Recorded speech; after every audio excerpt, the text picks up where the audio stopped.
Avril 1431, en Crète. Pietro Cherini est un noble marchand vénitien d'une trentaine d'années qui s'apprête à prendre la mer. Il a fait construire et affréter un navire, la Querina, afin d'entreprendre un voyage commercial. Pour mener à bien ce projet, Cherini a embauché 67 hommes qui navigueront à ses côtés. L'objectif est de vendre une cargaison de vin et de bois en Flandre, destination finale de son périple. Mais ce qu'il ignore, c'est que ce dernier va prendre une tournure tragique. En effet, le malheureux équipage va affronter des conditions météorologiques dramatiques qui causeront au vaisseau des dommages irréparables. La Querina se détournera malgré elle de sa trajectoire initiale jusqu'à atteindre la méconnue mer de Norvège.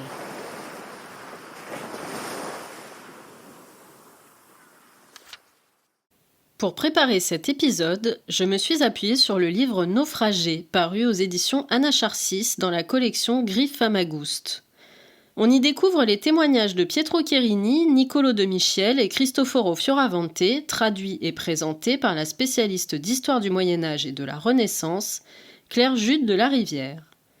Ces précieuses archives nous permettent d'imaginer le destin de cette nef et de son équipage, dont certains seront sauvés grâce à un rêve. Vous avez bien entendu, c'est le songe d'un jeune garçon qui n'avait rien à voir avec la traversée organisée par les Vénitiens qui permettra à certains d'entre eux d'échapper à la mort. Comment ? C'est ce que nous allons découvrir. Dès le début, le voyage s'annonce mal. Alors que Pietro Cherini souhaitait partir avec l'un de ses fils, ce dernier décède soudainement 5 jours avant le départ. Ce drame, premier d'une longue liste qui touchera le commandant, ne l'empêchera pas de hisser les voiles. Mais c'est le cœur lourd qu'il quitte Candie avec son équipage le 25 avril 1431. Très vite, le navire sera mis à rude épreuve. Il affronte des vents contraires et heurte même un récif, ce qui le dégradera dangereusement. Le 3 juin, l'équipage atteint Cadix et en profite pour réaliser d'importantes réparations. Le 14 juillet, les marins embarquent à nouveau à bord de la Querina. Ils subissent le vent du large qui sévit dans cette région et dérivent pendant 45 jours. Après avoir essuyé une autre tempête, le bateau est de nouveau endommagé. Il atteint néanmoins Lisbonne le 29 août. Il y est remis en état une seconde fois.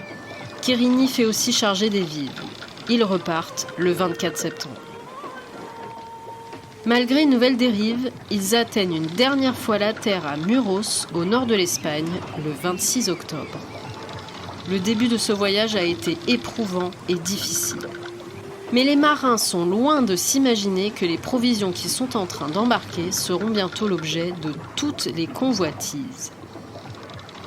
Le 28 octobre, ils reprennent la mer, mais comme vous l'aurez compris, les catastrophes ne font que commencer.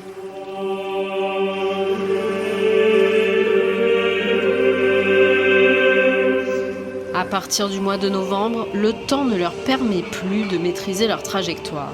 Ils dérivent complètement et l'état de la nef se détériore gravement une fois de trop. La traversée se transforme en cauchemar et tous les hommes à bord de la Querina sont gagnés par la peur et par l'épuisement. Le ciel et la mer déchaînés tourmentent tellement l'embarcation devenue fragile que les marins sont privés de repos. Affolés et désemparés, ils prient pour leur salut. Quelques-uns, convaincus de leur perte, se mettent à boire jour et nuit le vin qu'ils transportaient pour le commerce. En cercle autour d'un feu qu'ils entretiennent pour se protéger du froid, ils s'enivrent pour calmer leur terreur. Au mois de décembre, profitant d'une légère accalmie, Cherini et ses hommes décident à contre-cœur et à bout de force d'abandonner le vaisseau. Ce dernier a été réduit à l'état d'épave par la violence des tempêtes et des vagues scélérates. À l'aube, nous parvînmes péniblement à mettre les petites chaloupes dans la grande et effrayante mer. Nous partageâmes de façon équitable les vivres qui restaient, puis nous embarquâmes à bord des chaloupes, et fûmes alors saisis d'une tristesse infinie. Nous nous serrâmes dans les bras les uns des autres, nous embrassant sur la bouche et soupirant amèrement. Nous nous séparions de ceux que nous n'allions plus jamais revoir. Oh combien ces adieux furent douloureux pour notre équipage malheureux. En m'éloignant du navire, J'eus l'impression que c'était ma patrie et la vie très heureuse que j'abandonnais. Ce qu'il reste de l'équipage initial de 68 hommes est donc séparé sur 2 chaloupes. Dans l'une d'elles monte Pietro Cherini, le capitaine, ainsi que Cristoforo Fioravante et Niccolò de Michiel, qui ont aussi laissé un témoignage de leur mésaventure. Ils sont accompagnés par 44 autres marins. Alors qu'ils avaient pris soin d'emporter des vivres et des provisions de vin, la première nuit qu'ils passent à bord de leur petite embarcation, les contraint à en jeter une grande partie pour éviter d'être submergés par les flots. De fait, la tempête sévit à nouveau et leur esquif n'est pas à la hauteur de son intensité. Blottis les uns contre les autres, écopant l'eau qui jaillit de toutes parts, les malheureux subissent une longue nuit de douleur. Au matin, la lumière du jour leur révèle la disparition de la 2e annexe du bateau et de ses occupants. Leurs compagnons d'infortune sont introuvables. Leur destin est par ailleurs toujours inconnu. Alors que ceux qu'il reste de l'équipage réalisent qu'ils ne reverront plus jamais leurs camarades, l'effroi fait place au chagrin.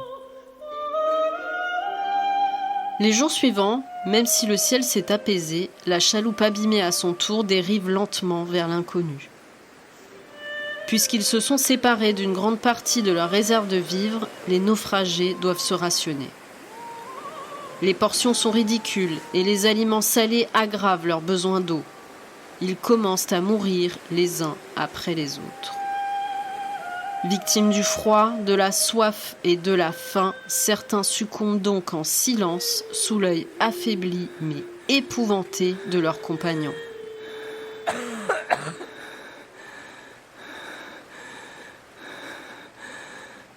Certains commencèrent alors à mourir. On ne voyait aucun signe particulier de leur mort prochaine et ils s'effondraient soudainement, comme les petits oiseaux frappés par le gel dans leur cage. Tel jour, il en mourait 2, tel autre 3 ou 4. La mer devenait l'unique sépulture de cet équipage malheureux. Le 28 décembre, nos réserves de vin furent totalement épuisées. Les marins étaient désespérés, convaincus de leur mort prochaine. Il devenait tellement urgent de boire que beaucoup se mirent à consommer de l'eau de mer. Ceux-là, en fonction de leur complétion, passèrent l'un après l'autre de vie à trépas. Notre situation était si misérable et dramatique que pour y échapper, nous aurions préféré être déjà morts. Nous commencions à perdre toute sensation, en particulier celle de nos pieds. Le froid montait lentement vers notre cœur et la mort s'approchait. Ce froid était plus fort que tout et ne faisait qu'empirer notre faim bestiale et enragée. Certains, pour assouvir cet appétit intense, cherchaient à dévorer le compagnon qu'ils avaient au plus près d'eux, malgré le peu de vigueur qu'il restait entre leurs dents.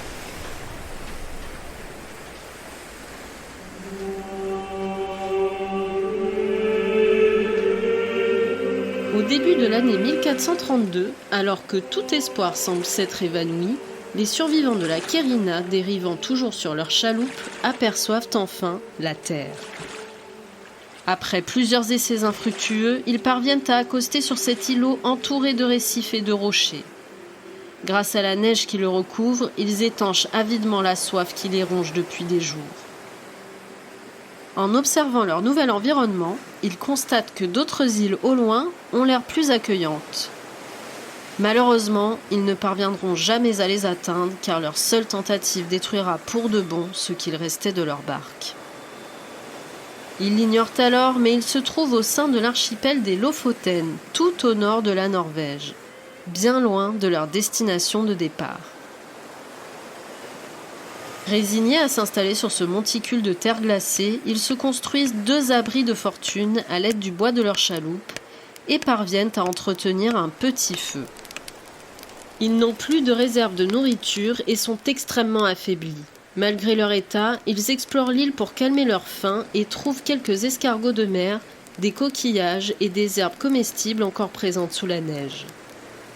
Ces maigres repas ne suffisent pas toujours à leur garantir la force nécessaire pour se relever chaque jour et les décès se succèdent à nouveau.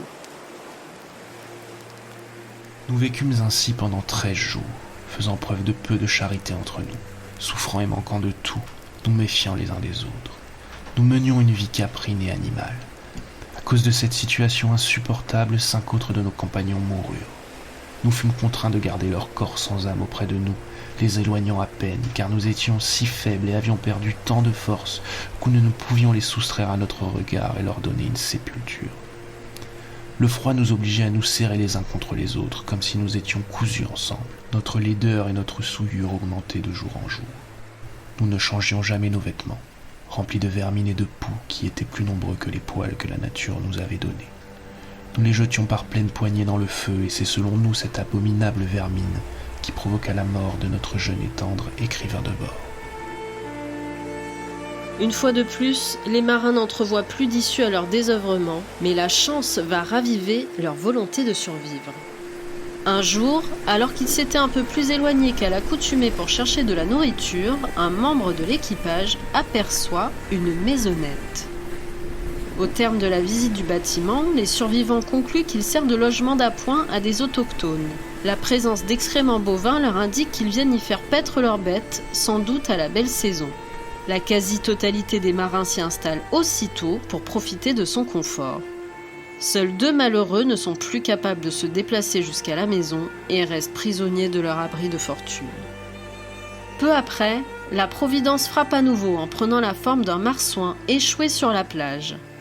L'animal est si énorme qu'il parvient à nourrir les marins pendant les 13 jours suivants. Ces derniers, marqués par une terrible tempête de neige, ne leur auraient pas permis de sortir chercher de la nourriture. L'équipage retrouve un soupçon d'optimisme, considérant qu'il s'agit là d'un signe de Dieu.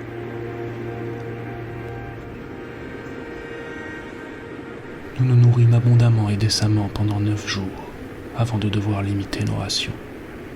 Or, les 13 jours que dura ce poisson furent justement des jours de grand vent, de pluie et de neige.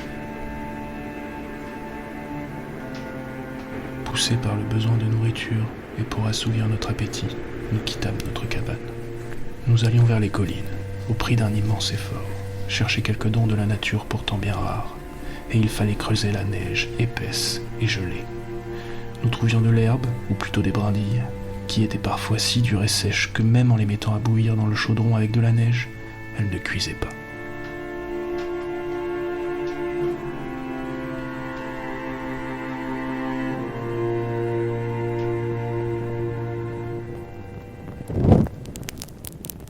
L'espoir se redessine avec les forces qu'ils ont regagnées et va se concrétiser en marquant le terme de leur souffrance.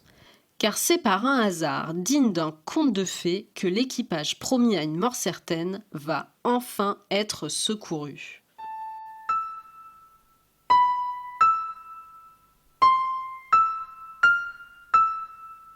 Non loin de là, dans un village de pêcheurs norvégiens, un jeune garçon s'endort paisiblement.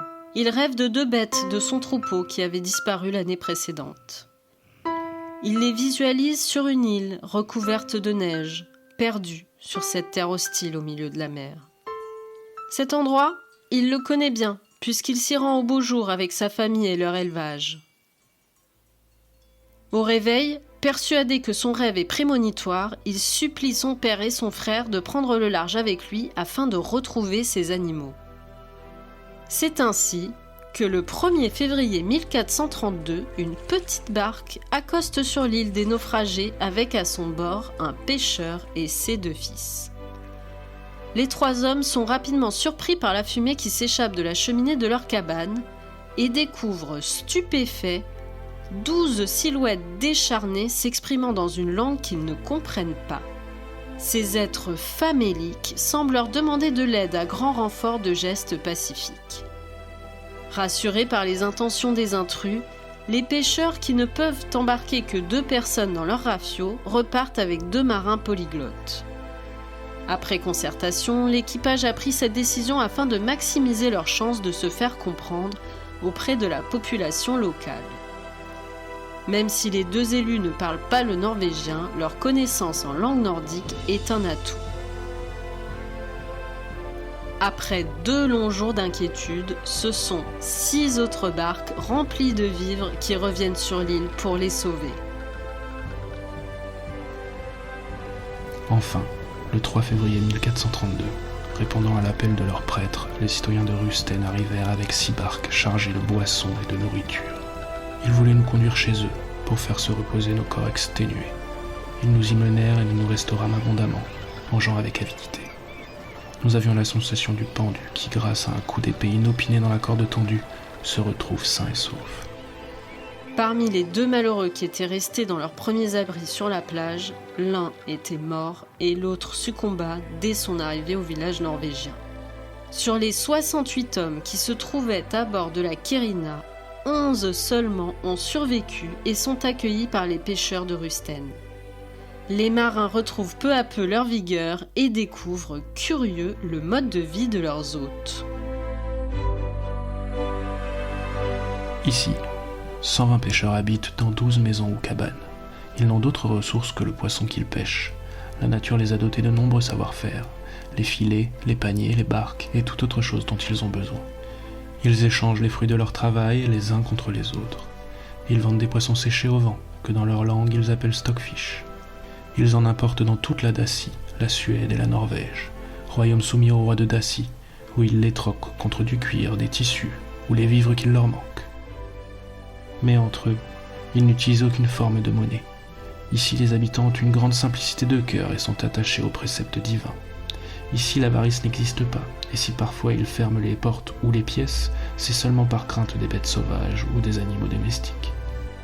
Ici, la volonté des habitants est tellement en accord avec celle de Dieu que lorsqu'un père, un mari, un fils ou quelqu'un de cher vient à mourir, les parents et les amis se réunissent pour prier pour son âme et remercier Dieu.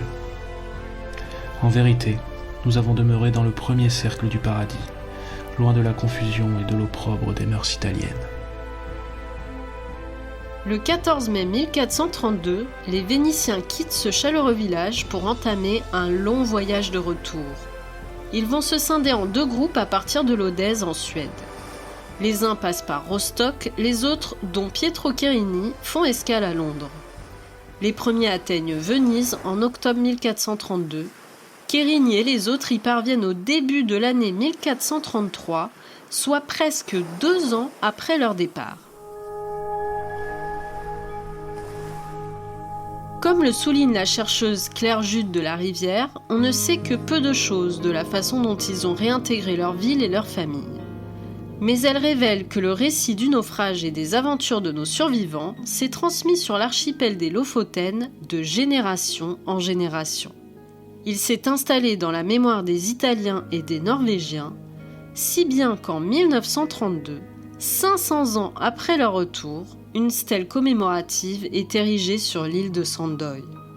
Selon la légende, Cherini aurait ramené le fameux stockfish avec lui à Venise et fait découvrir cette spécialité de poisson séché aux Italiens de l'époque. C'est peu probable, mais c'est ce que la tradition a retenu de son histoire.